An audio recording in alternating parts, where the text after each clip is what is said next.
Good afternoon, everybody.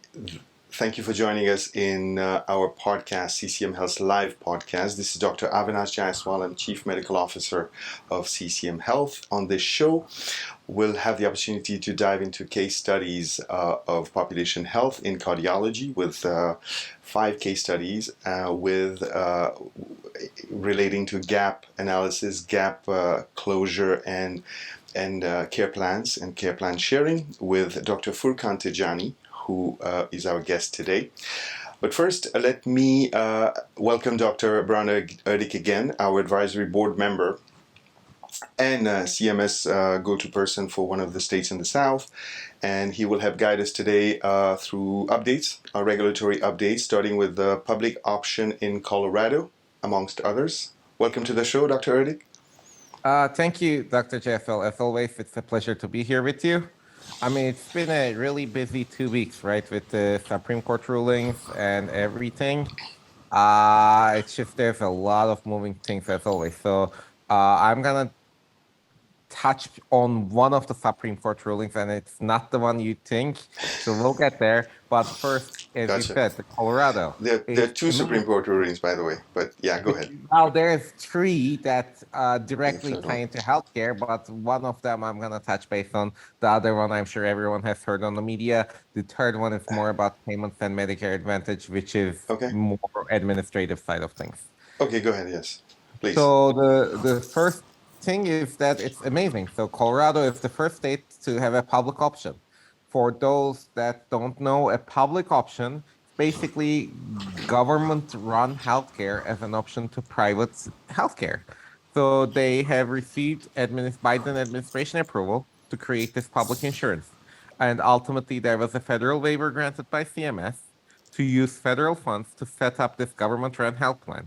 So this has been, as you know, the dream and the goal of the Democratic Party for a while. And Colorado is the first state. This is called a Section 1332 Innovation Waiver, and it will be called Colorado Option. So hopefully starting next year in the state's Affordable Care Exchange, we will be seeing the public option. This is currently until 2027. Then it'll be reevaluated how it's doing, but hopefully it's gonna be good and it's here to stay. And off note, their premiums are expected to be about 25% lower, and it's expected to save the federal government about $215 million. And as you know, most of it is going to be with either chronic care management and management of chronic diseases and hospitalization and so on and so forth.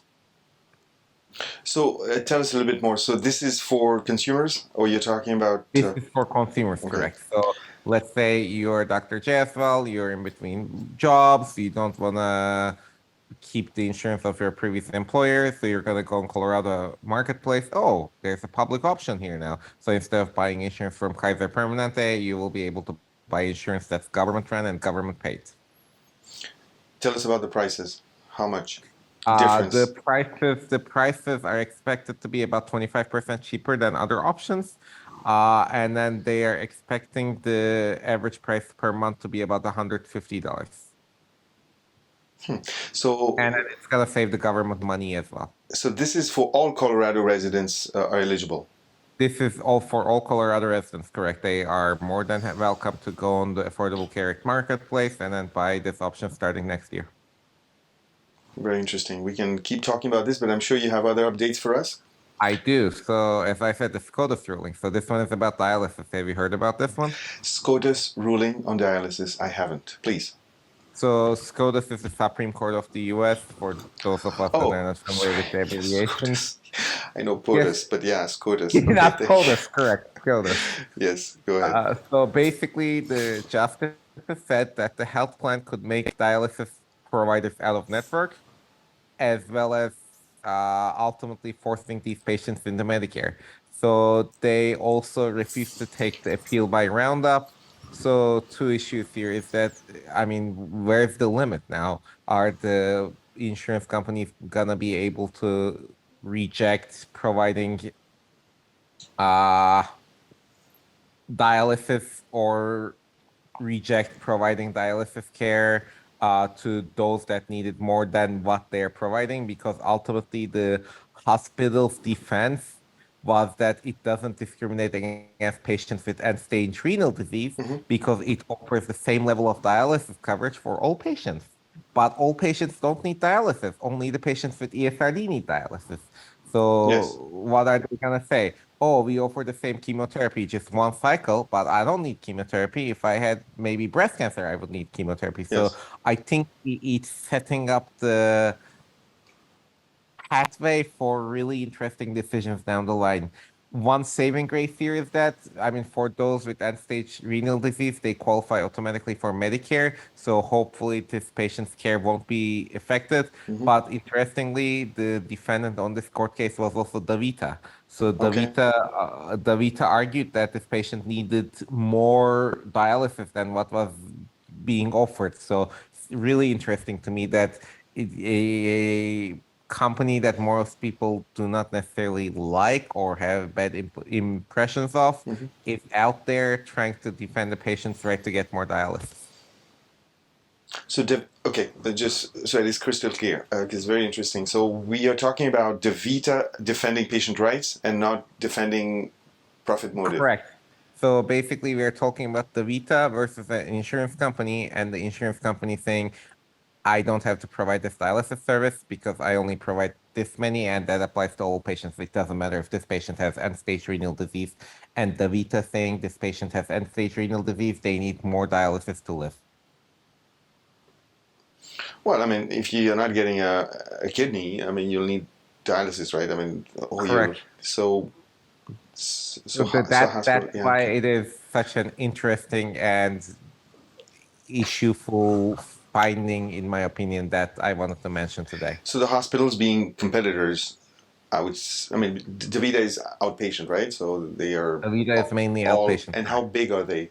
Do you know? Are they the biggest in the country? DaVita and Fresenius are the top two. Correct. Okay, so they are competing with hospitals to get the patient population. Correct. So I think this creates a massive and inexplicable workaround Okay. to any insurance company back out of any benefit that they do not want to provide. They can just say, we only provide this once, and that's the same for all patients. Gotcha. Okay. So it's going to be interesting. Okay, bottom line, prices wise. Bottom line, price-wise, there may be a lot of things that are uncovered. It's not directly about prices, but let's say you need extensive chemotherapy and the company may say we only provide this once, and that's applicable to all patients without due regard that you have cancer and other patients don't have cancer. And where does So, Medicaid fit in here? I mean, Medicaid, correct. Medicare, you can qualify as an end-stage renal disease patient, but you necessarily don't have another automatic choice if you have any other sort of disease. So it's such an interesting and interesting finding, in my opinion. So Supreme Court is red hot right now. It is red hot, yes. Without getting political, I think this Yeah. was even more so important than the other ones because Okay. one thing ACA had done was guarantee that no one would be discriminated against based on their previous illnesses. No one would be restricted access to different medications, right? So this ruling literally, in my opinion, takes the accent and guts the whole law in the middle because it literally creates an inexplicable carve out for any insurance company to deny any care they want. Interesting. I mean, we can continue with that, but I know you have other things to tell us. Let's stick to the updates, and each one can go and dive and look up as per their wishes. Tell us about the third aspect of the third thing you wanted to bring up today, please. So has been a lot of waivers, and some of them will start expiring. So I guess the most financially related is just the healthcare subsidies. So we are going to see higher prices and increased medical debt. So with the pandemic, the American Rescue Plan Yes. had enabled people to have lower healthcare insurance premiums Yes. and access as they're called, the premium tax benefits, regardless of income. So ultimately, there was 20% increase in the marketplace health insurance plans, and more people were able to afford these. So ultimately, uh, some of these are going to be ending by the looks of it. So there's the chance that suddenly your patients as an outpatient in an outpatient setting or whatnot may be unable to afford insurance and may suddenly become uninsured. So, as I've said before, with regards to Medicare and Medicaid patients, this time this is for privately insured patients.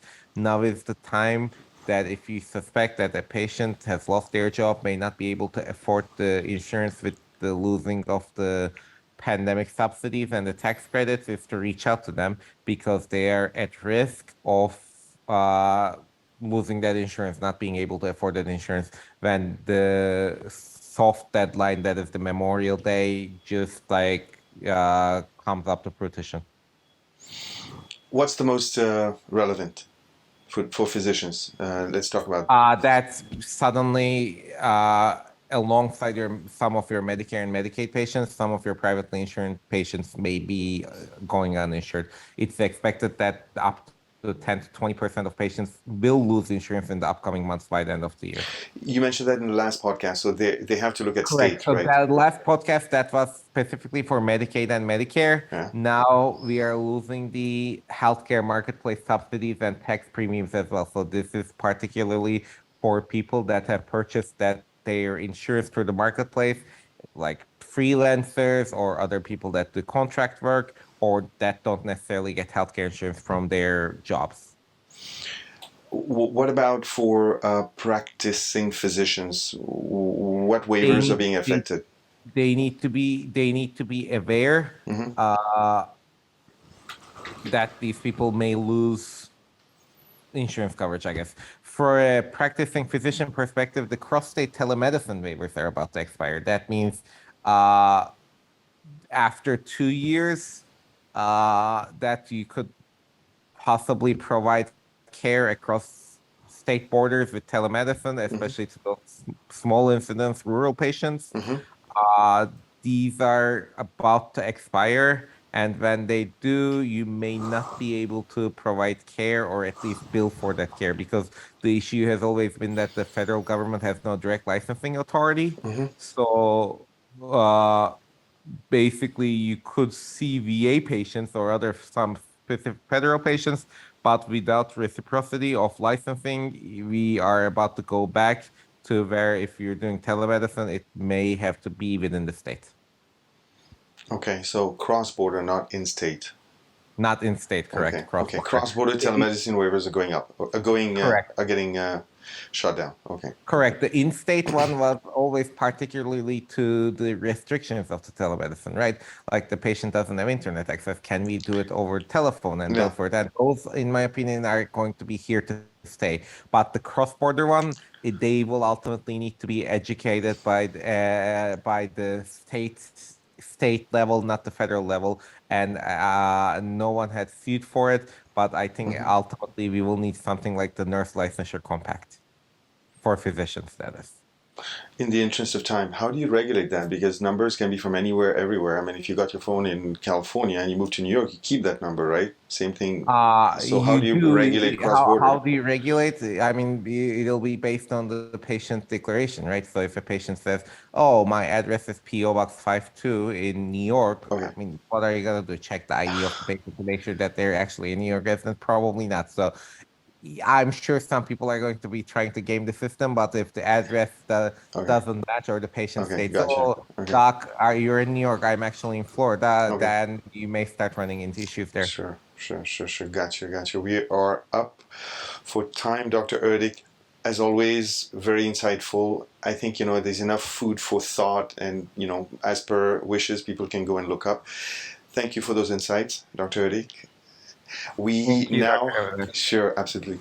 We now have the pleasure to have Dr. Furqan Tejani, Chief of Cardiology, Director of Advanced Cardiovascular Imaging and Advanced Peripheral Intervention at Century Medical in New York, in Manhattan, with whom we'll be talking about care plan sharing, care gap closure by diving into some specific cases. And the first case which Dr. Tejani wanted to start with, he told me, was communication or lack thereof. Dr. Tejani, welcome. Good afternoon. Thank you very much for having me here. I'm gonna talk about, I want to start off by saying, I want to talk about all the mistakes that I've made that I'm proud of. And probably by the end of this podcast, you're going to say that this is the most incompetent cardiologist that you ever had on your podcast, because I've made a lot of mistakes. The only difference is that making these mistakes, I've tried to learn from them and try to come around to a solution. At least I may not have achieved the solution, but I've at least tried. And when we talk about communications with the patients, there's a wish and a demand that should have been there from medical school, that physicians should have a specific communication classes that teach them how to communicate with patients, how to communicate with colleagues. Because what happens is oftentimes we become so scientifically enamored. We're so scientifically inclined. Patients are so scientifically enamored that they want to hear all of these, this medical jargon that sounds so amazing. But at the end of the day, the communication doesn't happen because you're speaking a language that the patient doesn't understand, and patient is understanding something that they feel very impressed with. And I'll start with the first one. One of my cases with a patient, it's like, has a borderline linguistic capabilities in the language that I was communicating with. And the patient was extremely nice and kind with me, where he did not correct me that it's like, I'm not understanding. Yet, having had mentors in the past who told me, make sure that you make the patient repeat at least the gist of your conversation. And then when I finished my whole about 15-minute long lecture with the patient about all the instructions about the care plan, and the patient says, it's like, doctor, I'm really sorry, but I'm not fluent in English. That was one of the first times when I said to myself, it's like, this was my lack of capabilities in that interview, where I should have early on intervened and asked this patient, do you understand everything that I'm saying?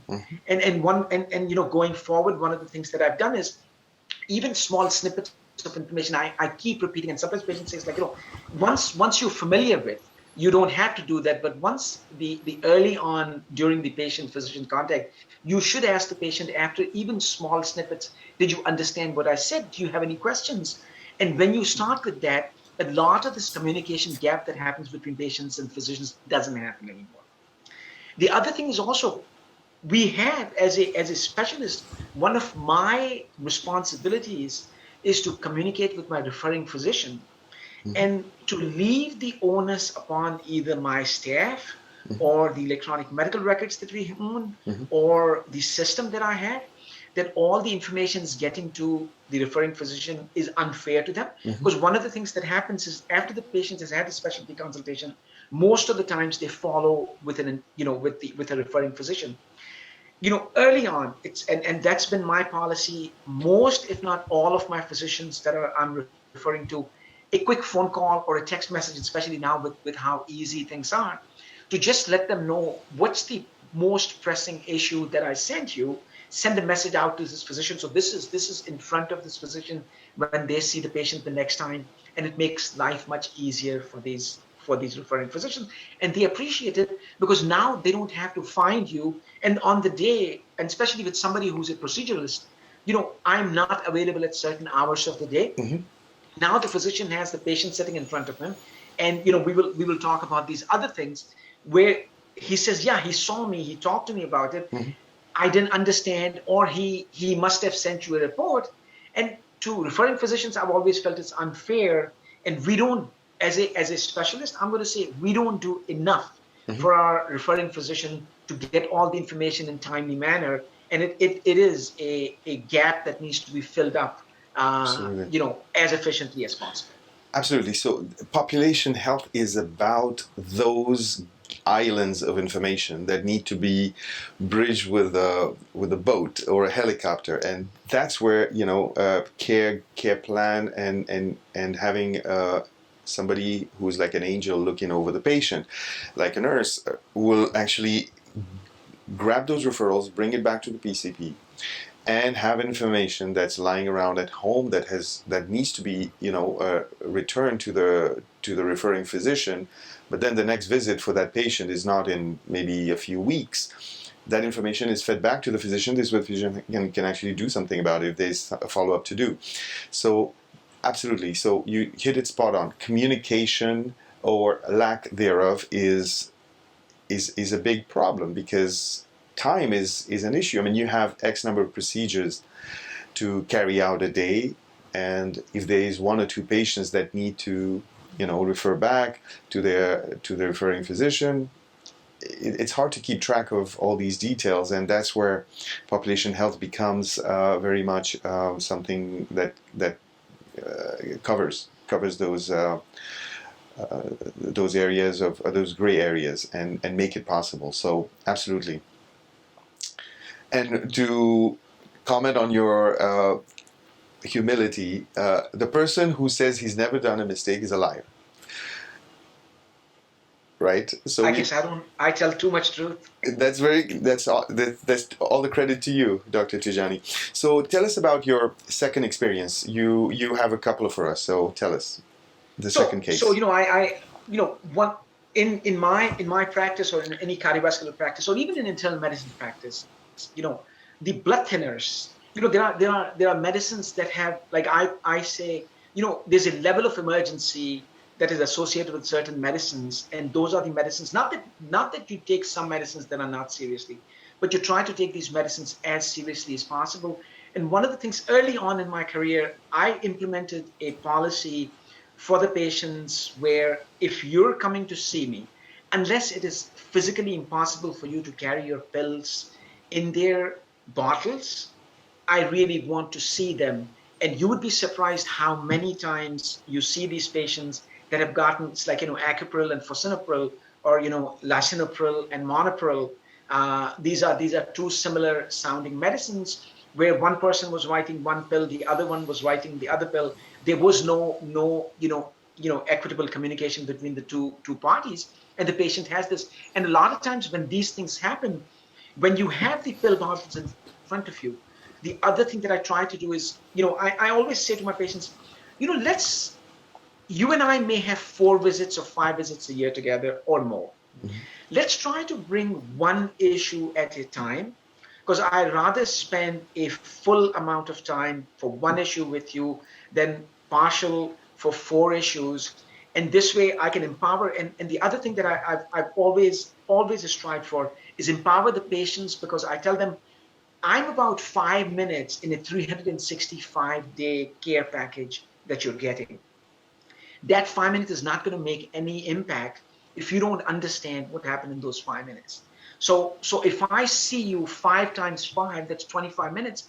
Instead of doing 5, bringing up 5 of your issues, I'd rather, deal with hypertension in one visit, deal with diabetic, hyperlipidemia in the other visit, deal with diabetes in the other visit, to literally compartmentalize your care.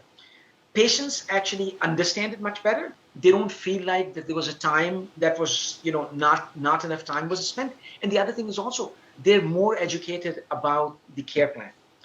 Knowing the medicines and knowing the doses, and when we came to the smartphones, which is basically every bar few patients in my practice, everybody has a smartphone.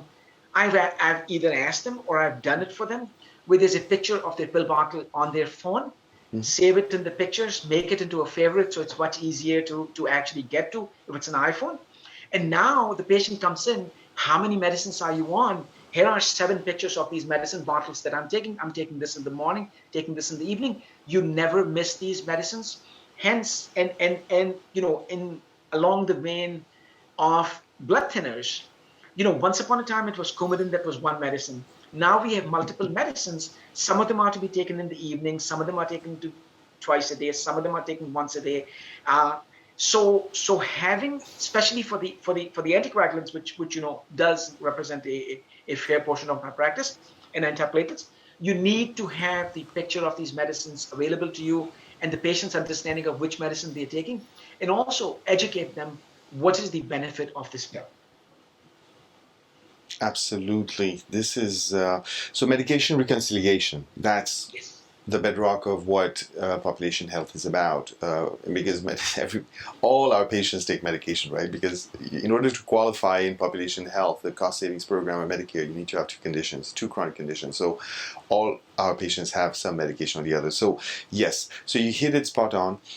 As far as blood thinners go, this gets even dangerous, right? Because we are talking about, a patient that's not calibrated properly, and not having to see either provider for a long time gets into the danger zone, where a risk of a bleeding and that sort of situation we want to avoid, of course. So what you do is already very good. I mean, you're asking them to use technology, which is the cell phone, to take pictures and show you exactly what they're taking, instead of showing you with a picture. That is already one step forward. What you can think about where we come in as population health partners is that we will make sure that these types of situations are avoided, where there are two medications of the same type that the patient is taking, just because they're prescribed by two different actors in the chain, if I may say that, because if you look at 4 chronic conditions, you have maybe six physicians that the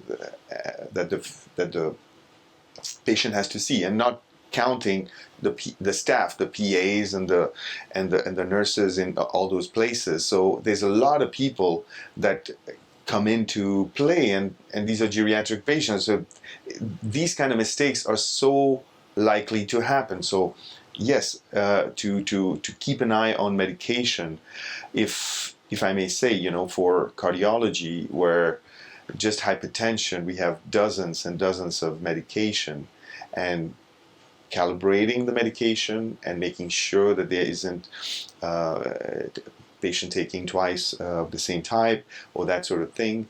And of course, if you want to talk about remote patient monitoring, is remote patient monitoring something? Tell us your experience. Are you doing remote patient monitoring, Dr. Tejani? Yes, I do. Tell us your experience with RPM, please.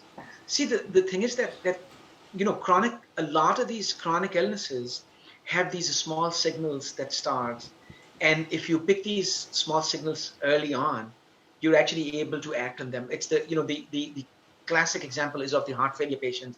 Doing the rate monitoring every day, you give them a good instruction about how to tailor the diuretic therapy. These patients could all be avoided from going to the emergency room, because you're somebody who and again, the holiday is going to be upon us very soon.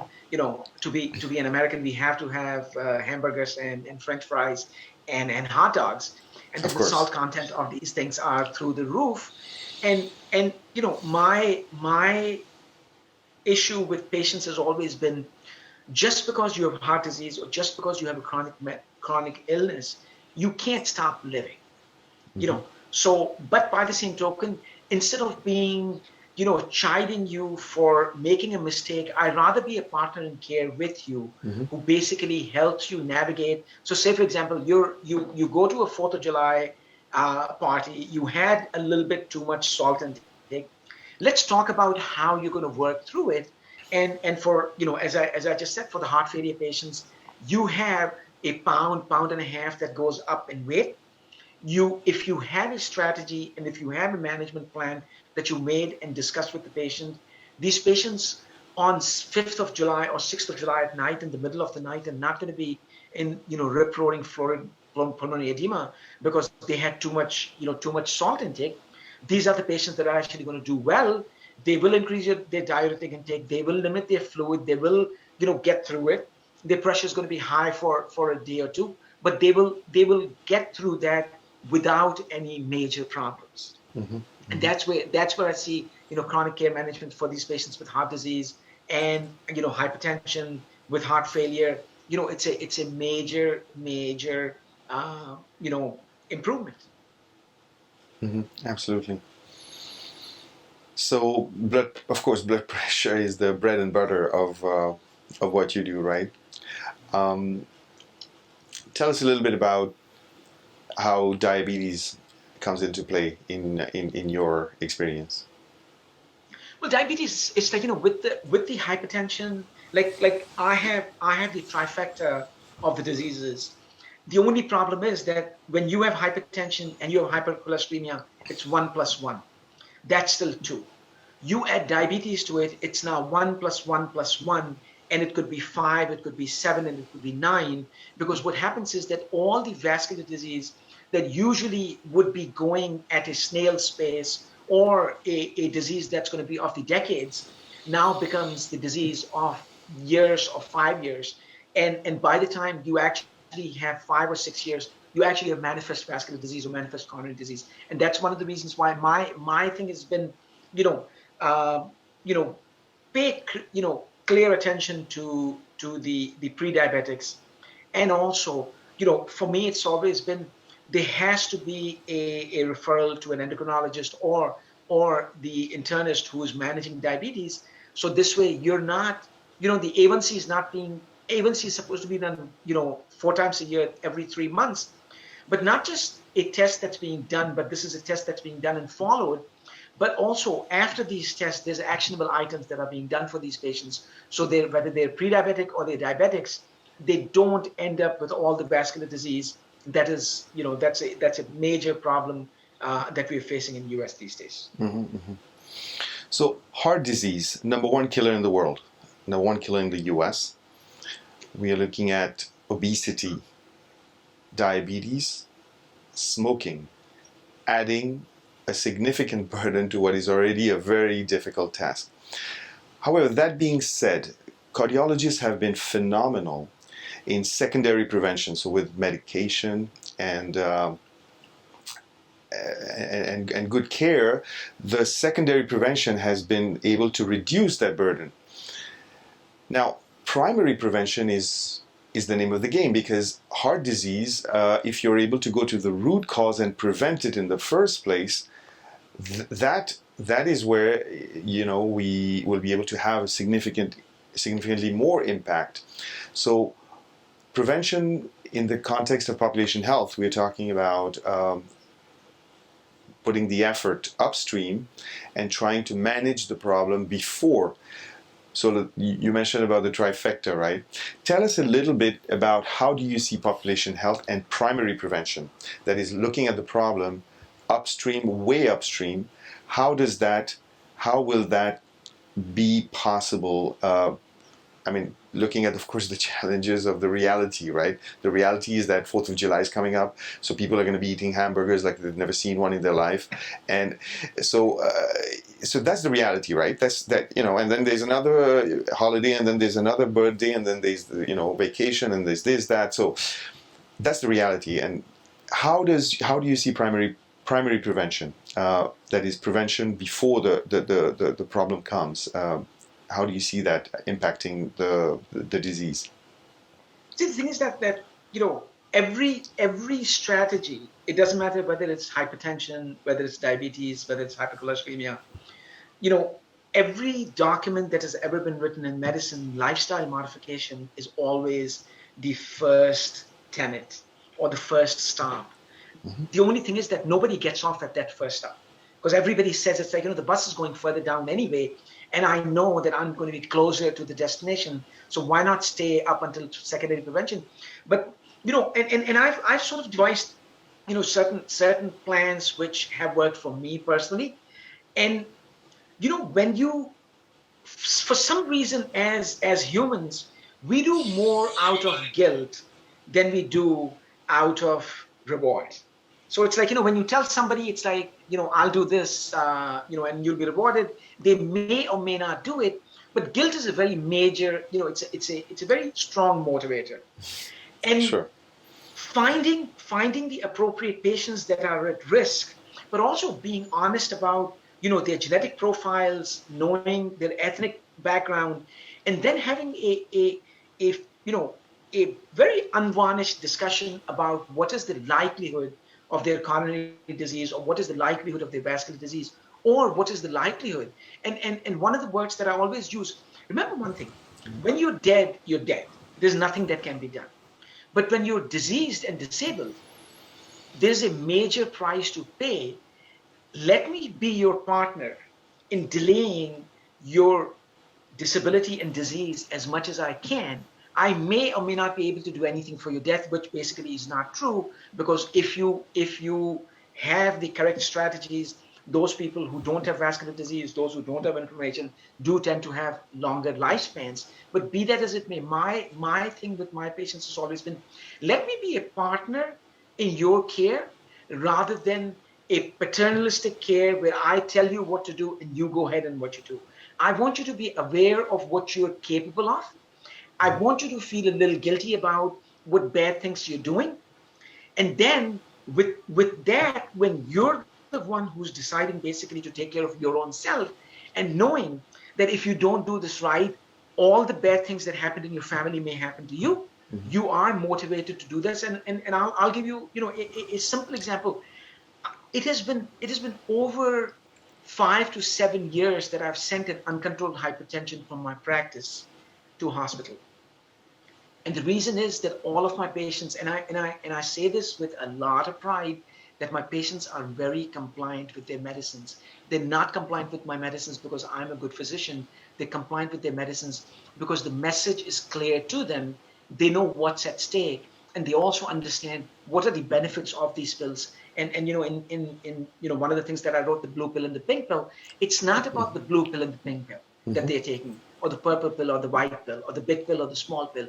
Every one of the medicine is appropriately adjudicated for what it is doing, and also how it benefits them, and also the time when they're frustrated about taking these medicines. I say to them, when you're upset, angry, unhappy about certain medicines, please come to me. Let me walk you through this rather than you trying to do this on your own, because it will be easier for you if you do it with me. Oh, that's fantastic. Because yes, the color of the pills, I usually get I'm like swimming here because I never look at the pills. You just prescribe them, right? So talking about the modifiers, age, sex, and family history, those you can't do anything about. Those are non-modifiable. But the rest is fair game. Yes. The rest is where you can act and you can do something about it. So that's where primary prevention comes in. So regarding I like to just place where our role actually comes in. So of course with the pills and stuff, this is nursing, and our strong point is that we actually staff the practice with nurses. So you have nurses doing chronic care management. This is their bread and butter. This is what they do in and out, looking at the pills, medication reconciliation, communicating that information to the territory liaison who feeds that to the doctor, and of course seeing what the specialist has asked, and feeding that to the doctor, and knowing the specialist, because there's a regularity. So over a period of a couple of weeks, couple of months, the nurse becomes part of the life of the patient. So the nurse will know Dr. Tejani because the patient has gone already 2 times in a period of three months, right? So, and then that information that you want the patient to have and to carry out will actually be the responsibility of the nurse. The nurse will be juggling that information. So you have one more actor in between the providers. So that makes it, care gaps, and closing care gaps. But first of all, you have to have those gaps identified. But this is a very open, very easy one to close, is to have the right medication and the right dose and prescribed. And of course, RPM gives the data. So if the patient is not properly calibrated, we have information that's live. It can be fed either to you or the PCP. So technology has changed a lot. How have you seen your practice transform with technology? Well, I'm better. I'm better, but also it's like there are certain human touches, and I'll give you a simple example of me walking in the neighborhood to the 3 neighborhood pharmacies that I have. Mm-hmm. And years ago, basically going up to the pharmacist and saying, it's like, by the way, my name is this, I'm here, I practice here. And the pharmacist says to me, it's like, that's really nice of you to come here. Fast forward a decade later, the pharmacists are my patients, and they happen to become one of the major referring sources for me, more than some of my regular referring physicians. But there's a reason here. When you identify a problem, you're much better able to take care of it. And with technology, one of the things that's like, using of the cell phones. And from from a personal perspective, I've never had any issues with patients bringing the cell phones in the consultation room. I would say 95 plus percent of the times, I do not bring my personal communication device in the room for a simple reason.